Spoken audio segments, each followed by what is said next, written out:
बिस्मिल्लाहिर्रहमानिर्रहीम। अस्सलाम वालेकुम डियर स्टूडेंट्स। तो आज हम अपना क्लास 12 का बायो का हमारा जो फर्स्ट चैप्टर है, चैप्टर नंबर 15, उसका टॉपिक आज हम स्टार्ट करने जा रहे हैं, किडनी प्रॉब्लम्स एंड क्यूर्स।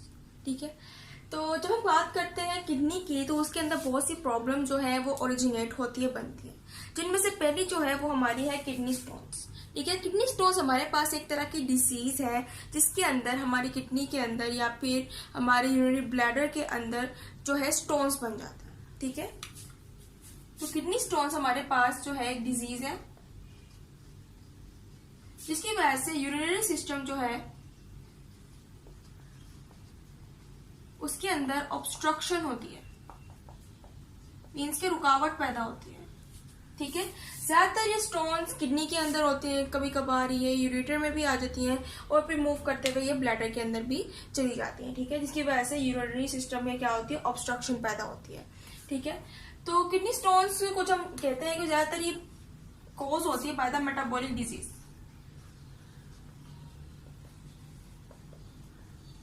ठीक है, हम कहते हैं ज्यादातर किडनी स्टोन्स जो है वो बनती हैं मेटाबॉलिक डिजीजेस की वजह से। अब उन मेटाबॉलिक डिजीजेस में हमारे पास पहली जो है वो होती है हाइपर कैल्शियमिया। सो हाइपर कैल्शियमिया भी एक मेटाबॉलिक डिजीज है जिसके अंदर हमारा जो ब्लड है,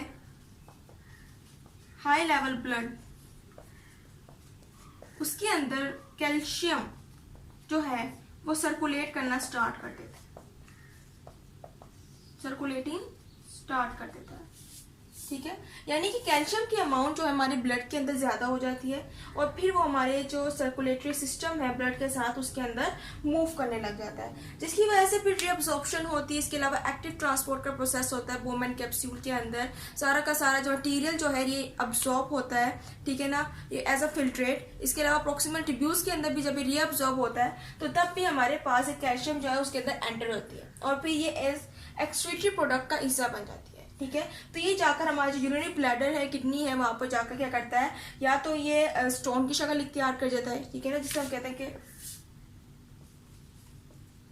कैल्शियम फॉस्फेट स्टोन बन जाते हैं। ठीक है, कभी कभार अगर इनका साइज बहुत छोटा होता है तो किडनी को भी पास कर जाते हैं और यूरेटर से गुजरते हुए ये क्या करते हैं, यूरिनरी ब्लैडर। ठीक है ना, यूरिनरी ब्लैडर जो है हमारे पास उसके अंदर क्या करते हैं, फंस जाते हैं। ठीक है, जिसकी वजह से यूरिनरी सिस्टम जो है उसकी ऑब्स्ट्रक्शन होती है। ठीक है ना, इसके अलावा दूसरी मेटाबॉलिक डिजीज की जब हम बात करते हैं वो होती है हमारे पास हाइपर ऑक्सैलोरिया। ठीक है, अब इसके अंदर हमारे पास ऑक्सैलेट्स जो हम कहते हैं, हमारे पास ज्यादातर ग्रीन वेजिटेबल्स हैं, ग्रीन वेजिटेबल्स और टमाटोज। ठीक है ना, टमाटर वगैरह में और जो हरी सब्जियां होती है, ग्रीन वेजिटेबल्स होते हैं, उनके अंदर ऑक्सैलेट्स की अमाउंट ज्यादा होती है। अगर हम इनकी सप्लाई बॉडी में ज्यादा कर देते हैं, मींस के अगर ग्रीन वेजिटेबल्स हम ज्यादा ले रहे हैं, टमाटो ज्यादा ले रहे हैं, तो हमारे अंदर ऑक्सैलेट्स की अमाउंट ज्यादा होती है, जिसको हम कहते हैं कि हमें क्या हो गया, हाइपर ऑक्सैलोरिया हो गया। इसके अंदर भी हमारा जो ब्लड है, हाई लेवल ब्लड, उसके अंदर फिर ऑक्सैलेट जो है वो सर्कुलेट करने लग जाता है। ठीक है, जिसकी वजह से ये भी हमारे जो यूरिनरी सिस्टम तक है वहां तक पहुंचता है और फिर as a excretory product add करने के लिए। लेकिन ज्यादातर ये क्या करते हैं, जमा हो जाते हैं, पर्सिपिटेट होते हैं। इसके अलावा फिर ये क्या करते हैं, स्टोन की फॉर्म जो है वो इख्तियार कर देते हैं। ठीक है, यानी कि ये भी हमारे पास या तो किडनी में कभी कभार या फिर यूरिनरी ब्लैडर के अंदर जाकर, यूरेटर्स के अंदर जाकर फंस जाते, की वजह से यूरिनरी सिस्टम जो है उसकी ऑब्स्ट्रक्शन होती है। तो इसके अलावा हम कहते हैं कि ज्यादातर चांसेस जो हैं वो हाइपर ऑक्सैलोरिया की वजह से होते हैं, मीन के 70% जो है, यानी कि 70% ऑक्सैलेट्स की अमाउंट जो है वो क्या कर सकती है, स्टोन्स बना सकती है, ऑक्सैलेट स्टोन्स।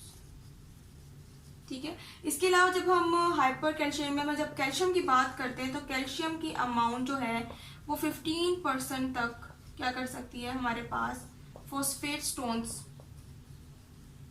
हमारी किडनी के अंदर, हमारी यूरिनरी ब्लैडर के अंदर, ठीक है, उसको क्रिएट कर सकती है। इसके अलावा यूरिक एसिड भी कभी कभार हमारे अंदर जो है क्या करता है, स्टोन्स बनाता है, जिस यानी कि 10% हम कहते हैं कि 10% अमाउंट जो है वो क्या करता है, यूरिक एसिड हमारे जो किडनी है या फिर यूरिक ब्लैडर है वहां पर क्या करता है, स्टोन्स को क्रिएट करता है। ठीक है, अब ये स्टोन्स क्या होते हैं, शुरू में तो ये फैले हुए होते हैं, कब जुड़े हुए नहीं होते हैं, प्रेसिपिटेट होते हैं। ठीक है, लेकिन बाद में जब ये यूरिक ब्लैडर तक पहुंचते हैं या यूरिटर तक पहुंचते हैं, वहां पर ये किडनी के अंदर या फिर यूरिटर के अंदर या फिर यूरिनरी ब्लैडर के अंदर जाकर स्टोन की शक्ल इख्तियार कर लेते हैं। ठीक है, जिससे यूरिनरी सिस्टम जो है वो डिस्टर्ब हो जाता है।